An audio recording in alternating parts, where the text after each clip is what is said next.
phải cả chớ đại ngao sau bầm quẩy phải cả chớ đại ngao sau bầm quẩy rồi ngày nó hình đai nên loài con tàu là sao bầm quẩy rồi ngày nó hình đai nên loài con tàu là sao bầm quẩy hãy làm bằng thay lông xin đi hãy làm bằng thay lông xin đi anh lưu quan làm bằng không loài con sơi nhà anh lưu quan làm bằng không loài con sơi nhà phải cả chớ hình đai sao phải cả chớ hình đai sao phải cả chớ đại ngao sau bầm quẩy phải cả chớ đại ngao sau bầm quẩy rồi ngày nó hình đai nên loài con tàu là sao bầm quẩy rồi ngày nó hình đai nên loài con tàu là sao bầm quẩy ai làm bằng thay lông xin đi ai làm bằng thay lông xin đi anh lưu quan làm bằng không loài con sơi nhà anh lưu quan làm bằng không loài con sơi nhà phải cả chớ hình đai sao phải cả chớ hình đai sao phải cả chớ đại ngao sau bầm quẩy phải cả chớ đại ngao sau bầm quẩy rồi ngày nó hình đai nên loài con tàu là sao bầm quẩy rồi ngày nó hình đai nên loài con tàu là sao bầm quẩy ai làm bằng thay lông xin đi ai làm bằng thay lông xin đi anh lưu quan làm bằng không loài con sơi nhà anh lưu quan làm bằng không loài con sơi nhà phải cả chớ hình đai sao phải cả chớ hình đai sao phải cả chớ đại ngao sau bầm quẩy phải cả chớ đại ngao sau bầm quẩy rồi ngày nó hình đai nên loài con tàu là sao bầm quẩy rồi ngày nó hình đai nên loài con tàu là sao bầm quẩy ai làm bằng thay lông xin đi ai làm bằng thay lông xin đi anh lưu quan làm bằng không loài con sơi nhà anh lưu quan làm bằng không loài con sơi nhà phải cả chớ hình đai sao phải cả chớ hình đai sao phải cả chớ đại ngao sau bầm quẩy phải cả chớ đại ngao sau bầm quẩy rồi ngày nó hình đai nên loài con tàu là sao bầm quẩy rồi ngày nó hình đai nên loài con tàu là sao bầm quẩy ai làm bằng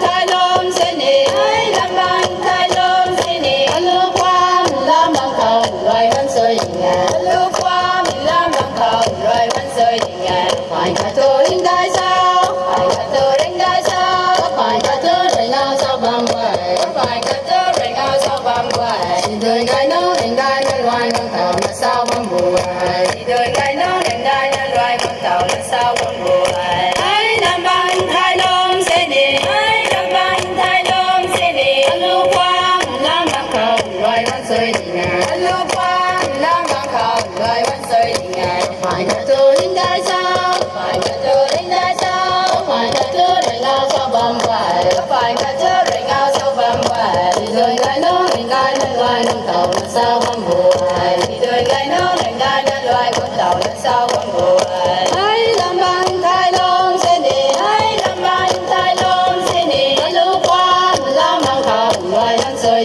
nhà anh lưu quan làm bằng không loài con sơi nhà phải cả chớ hình đai sao phải cả chớ hình đai sao phải cả chớ đại ngao sau bầm quẩy phải cả chớ đại ngao sau bầm quẩy rồi ngày nó hình đai nên loài con tàu là sao bầm quẩy rồi ngày nó hình đai nên loài con tàu là sao bầm quẩy ai làm bằng thay lông xin đi ai làm bằng thay lông xin đi anh lưu quan làm bằng không loài con sơi nhà anh lưu quan làm bằng không loài con sơi nhà phải cả chớ hình đai sao phải cả chớ hình đai sao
sao vẫn bùa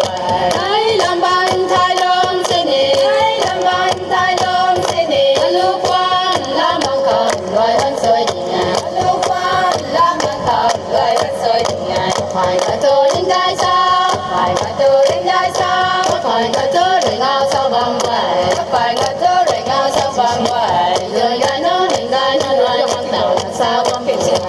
rồi cái nó đến đây nó loay bằng tàu là sao bằng vậy ai làm bằng thay lom xin đi ai làm bằng thay lom xin đi lúc qua làm bằng cờ rồi vẫn soi nhà lúc qua làm bằng cờ rồi vẫn soi nhà phải cả tôi đến đây sao phải cả tôi đến đây sao phải cả tôi để ngao sao bằng vậy phải cả tôi để ngao sao bằng vậy rồi cái nó mình gai nó loay ngang tàu là sao bằng vậy rồi cái nó mình gai nó loay ngang tàu là sao bằng vậy ai làm bằng thay lom xin đi ai làm bằng thay lom xin đi lúc qua làm bằng cờ rồi vẫn soi nhà lúc qua làm bằng cờ rồi vẫn soi nhà phải cả tôi đến đây sao phải cả tôi đến đây sao phải cả tôi để ngao sao bằng vậy phải cả tôi để ngao sao bằng vậy rồi cái nó lên đây nó loay ngang tàu là sao bằng vậy rồi cái nó lên đây nó loay ngang tàu là sao bằng vậy ai làm bằng thay Cô lom thấy xin đi xe nó mà nói đập suy là đập lâu gần thế mấy con nó bạn đập lâu khó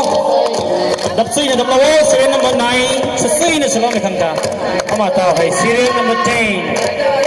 serial number 10 đi xong đó là với thầy có mà bộ lâu cái thằng gần này có mà đi đâu cũng thế serial number 10 đi loại cái thầy serial number 12 serial number 10 đi loại cái thầy serial number 12 thì có mà xong đó là có